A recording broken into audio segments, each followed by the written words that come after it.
If you don't know, we recently surpassed 7,000 subs. Big deal for me. Very grateful, but I want to keep it moving. I want to keep growing. We're growing very fast, and I'm very excited. So I'm going to keep pumping out content that I believe will help the channel grow. Some of the content that I've been dropping recently that's helped is super related content. Just did a collab with Chuck about what if Super grows in the Tournament of Power. If you like stuff like that, definitely go check it out. And if you like content related to Super and other anime or manga, let me know in the comment section. If you haven't subscribed yet, please hit the subscribe button. And if you want to help the channel and join me and Chuck's membership server and get all the perks that comes with being a member, we're over 60 deep now. Check out my Discord tag in the description. Add me and I will tell you how you can join. That's it. That's all you got to do is add me on Discord and we'll get it going from there. But anyways, thank you guys for tuning in, and I hope you enjoy this video. And without further ado, let's begin. A Lord of Lords, the being known as Zamasu was always ambitious. His desire to learn and grow in power led him to becoming an absolute master of martial arts. During his apprenticeship to his lord, Zamasu started to show his inclination towards violence and his deep desire to conquer all that was. Sneakily, Zamasu began seeking power, seeking to become a god to rule over those, especially the weak mortals, dominate them, and even destroy the mortals that bring this sense of war and violence to the universe.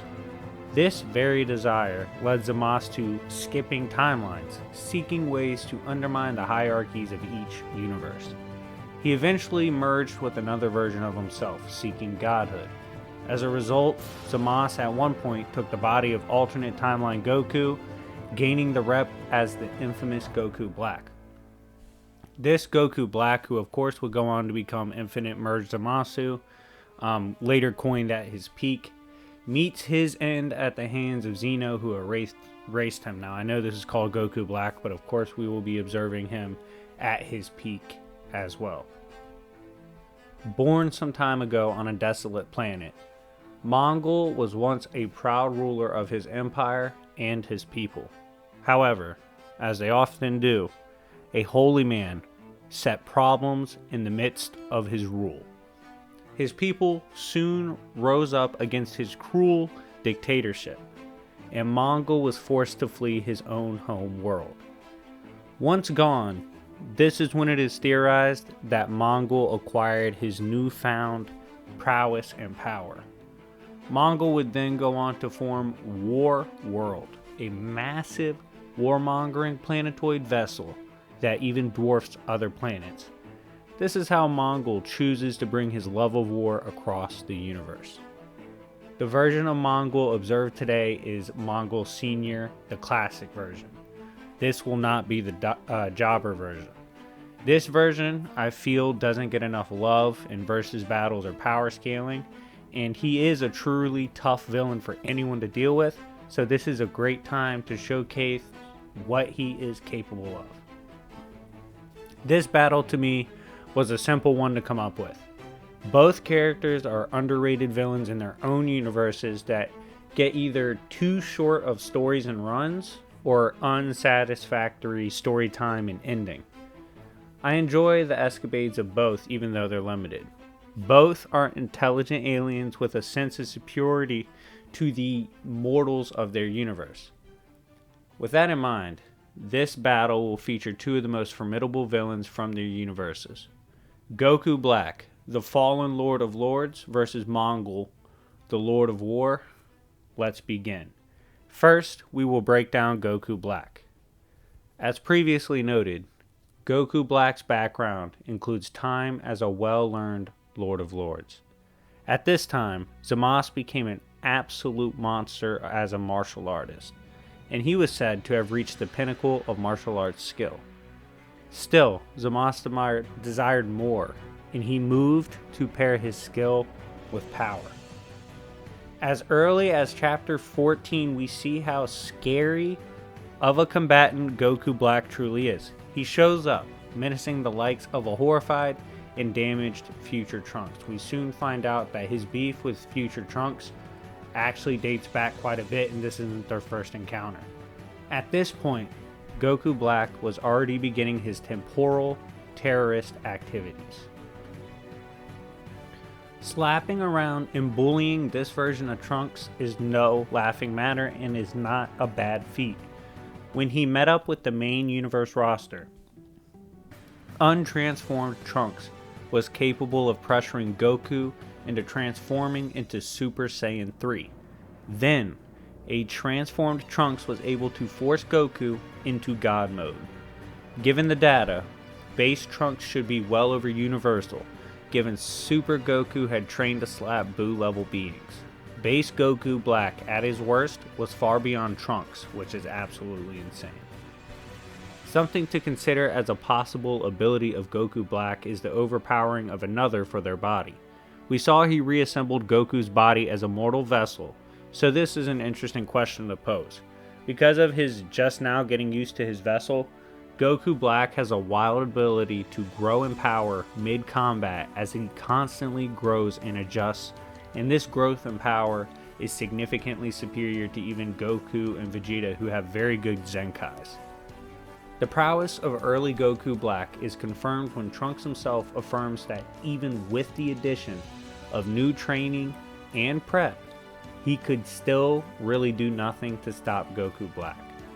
Goku Black gets compliments early on for his capabilities as a leader and as a cosmological threat. Whis himself remarks that to embark on a quest of such magnitude as the one Goku Black is on, one would have to likely already be near godhood to try to attempt this. It is then revealed that Goku Black himself has been raining hell on other universes one at a time. He absolutely folds the Lords and Kais so that he doesn't have to deal with the gods of destruction. This is because dead Kais means their corresponding gods of destructions must perish as well. The potential and power of Goku Black is so terrifying that it is speculated that unchecked Goku Black could one day surpass even the raw might of the great god of destruction, Beerus. Such potential and prowess as a temporal pirate warranted investigation from Whis and Beerus, which is wild. Early on, we see a bit of humility instilled in the mighty Goku Black when he has a run-in with Vegeta. This is due to Trunks leaping timelines to seek help to stop Goku Black. Vegeta transforms, prompting Goku Black to demonstrate he can go Super Saiyan. Still, Goku Black loses to the technically superior Vegeta. This temporary loss serves as a massive amp for Goku Black. Trunks himself stated the growth of Goku Black means beating him short term actually is probably more problematic than it is good for you. This temporary L results in Goku Black clarifying his intentions and his motivations. He states that mortals only live to wage war and destroy each other. He finds that idea senseless and repulsive. As a god, he feels it is his job to enact justice and destroy all of these mortals. We then see a caveat that spelled trouble for Vegeta and his crew. Zamasu had a partner, a fellow Zamasu who used healing arts to heal. These two, of course, would merge. Every time a cell is healed, it is stated that it gets stronger. So, technically, the more damage he takes, the stronger he can get, which makes sense with how Zenkais work for Saiyans, and he's using a Saiyan vessel. Soon after this, a couple of notable power surges and abilities manifest for Goku Black. For starters, he shows that he has a technique to bypass durability. He does this to harm Goku. He states his people developed moves to bypass the power gaps between them and their stronger foes. It should really be a testament to him and his superior martial arts abilities. He then debuts Super Saiyan Rose. This mode surpasses even the current Vegeta as he begins to maul him. This puts this Rose form on debut high into Universal, possibly low multiversal range with calcs and considering peak Vegeta and how his amps stack up. Considering this all happens prior to merging, it is very impressive. Goku Black also debuts his telekinetic glare. This glare can casually ragdoll Trunks level characters no problem. Then, at chapter 22, he merges. This signifies another power jump, as the full mergence allows a significant increase in potential for power for Goku Black. The new merged form is overpowered. He easily blitzes Goku and Vegeta, who cannot even process his movements. He also reveals a form of reality warping that he can now use in combat. This move is a form of portal usage. Black will open up portals, and he will send a limb through it, usually his arm in the form of a thrown punch. A portal will then rip open near his foe, allowing for Goku Black's appendage to reach through and hit his target, basically severely increasing his range on melee strikes. Even fully enraged Super Saiyan Blue Goku can't really do anything of significant consequence to Goku Black. He is aiming to overcome the regenerative speed and strength of Goku Black, but it really doesn't do much. Goku Black endured and healed. After getting annoyed with this beating, Black roars that he is done with the games and will one-shot the galaxy with his anger. Merged Goku Black then begins to really show his power. Neither the likes of Goku nor Vegeta can now stop this form of Goku Black. He even survives the Hakai, half erasure, and instantly regens. This means he regened part of his mind and soul, as well as his body. Due to complications from the merging and fusion, Goku Black now sprouted equally powerful clones. If damaged or torn apart, they would just form more. Before this really got out of hand, all of these versions of Goku Black were erased by Xeno, bringing an end to his campaign for power and perhaps his quest to even surpass powerhouses like Beerus. Moving on to the Mongol breakdown. Despite jobbing in later times, including his jobber lineage, at one point, Mongul was quite the threat as a cosmic bully. Mongul commands Warworld, a place that dwarfs planets and is tougher than even a dwarf star. Mongul came into the game known as a goon. Guidebooks from his early days in Action Comics and Superman runs cemented Mongul as a physical beast. Mongul consistently matches blows with Superman, either stalemating or overpowering the Man of Steel. Keep in mind, Superman back in the day was doing crazy things like reaching through portals and manhandling other realities. He scaled to the Supergirl that was casually reverting massive amounts of energy from a living universe. Just things like that. Fighting beings sent by the Monitor, destroying solar system busting devices, all these things. Mongul routinely physically beat up this version of Superman. In 1987 Superman, it was shown a little more about the nature of Mongul and why he does what he does. According to his lore, for as long as remembered, Mongul was conquering entire planets on the daily. War and domination itself is a fundamental part of his nature and is really what drives him to do what he does, which is conquest. So quite literally, it's his nature to wage war and seek violence and seek problems. 1987 Superman run serves as a reminder that Mongul is no joke as a combatant in DC Comics. Superman and Mongul got into it, resulting in a brutal confrontation. I believe Superman was actually talking crap, which led to an ass whooping. This fight saw Mongul beat the hell out of Superman. During this felony level assault and battery case, Superman said he wasn't sure that the fight would have gone any different even if he had been at full power, unsuppressed, swinging for the fences. He still wasn't confident it would have changed anything, which is really impressive. And DC Comics presents in the 80s, among other runs, Mongul proves he is not restricted to only brawling Superman. Mongul was forced to run the fade of Silver Age Superman and Martian Manhunter at the same time. Mongul beat up both of them soundly.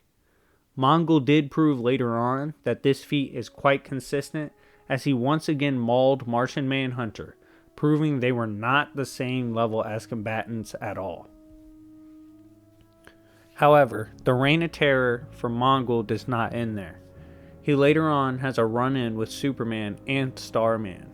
Mongul folds Starman because easy work and no one cares about Starman. This induces Superman in a rage where he attacks and tries to put down Mongul, letting loose freely. We know this via Superman stating he literally was not holding back. This results in Mongul being forced to endure an enraged Superman assault.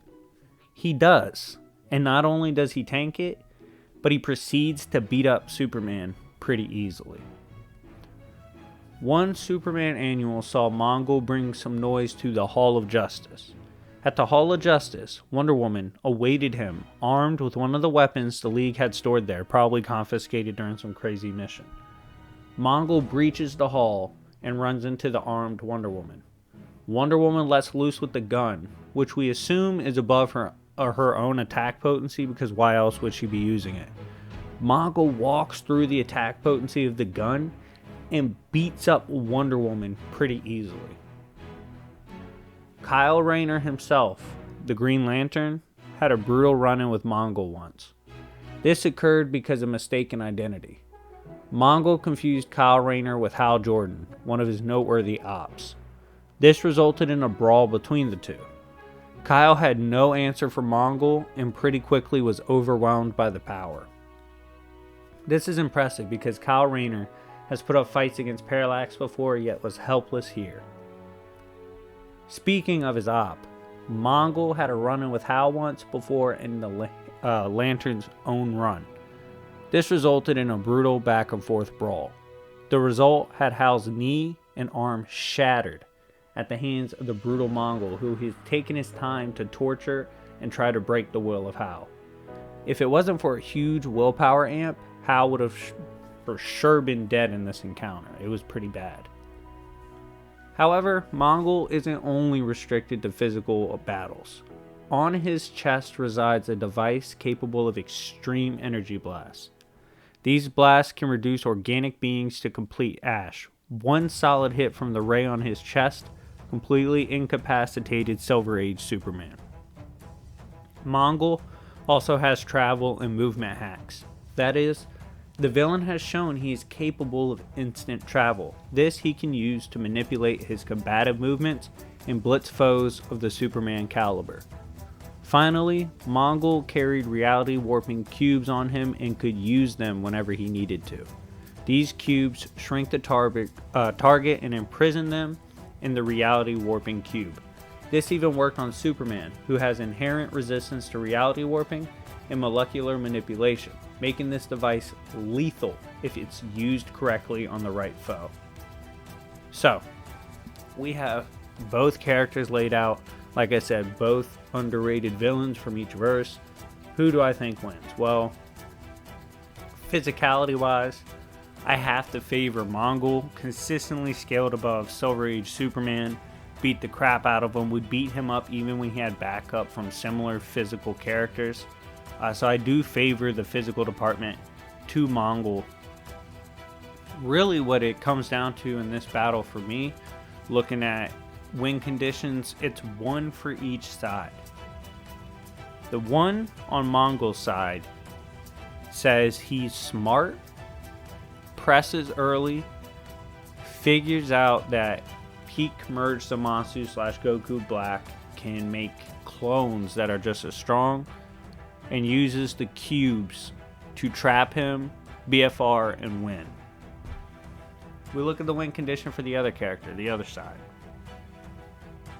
Infinite clones, basically spam clones even if you get messed up, and in the process simply overwhelm Mongul. Just wear him down, overwhelm him with the number game. What do I see more likely occurring? I favor Mongul. Mongul's faster, stronger. He's not the type to try to blow you apart, more so as beat you up. So he's going to beat up Zamasu. And I don't see Zamasu being strong enough or anything to really get enough separation to get off the, clone thing, whatever he could try to do to break apart and create more clones. But the first time that happens, given the character of non-jobber Mongul, he would recognize, okay, both these clones hit hard, I don't want to split them up again. and he would trap them in the cube like he did to Superman. Superman has better resistances than Goku Black has shown in terms of the level Superman has shown resistances to. So because of that, because I trust Mongul more as the more physically gifted opponent, smart enough to capitalize on what he has and the fact that he's not going to play around, I believe he would be able to get the win against Goku Black. However, Jobber Mongul and all the other versions of Mongul, I believe, lose. But anyways, guys, thank you for watching. If you like battles like these, recommend them down below. Recommend other battles as well, or power scaling videos. Check out the memberships. If you really want a video done, you can literally get a video pushed through and have made yourself. So definitely add me on Discord if you're serious about memberships. Anyways, it's been your favorite villain, and I will see y'all later. Peace.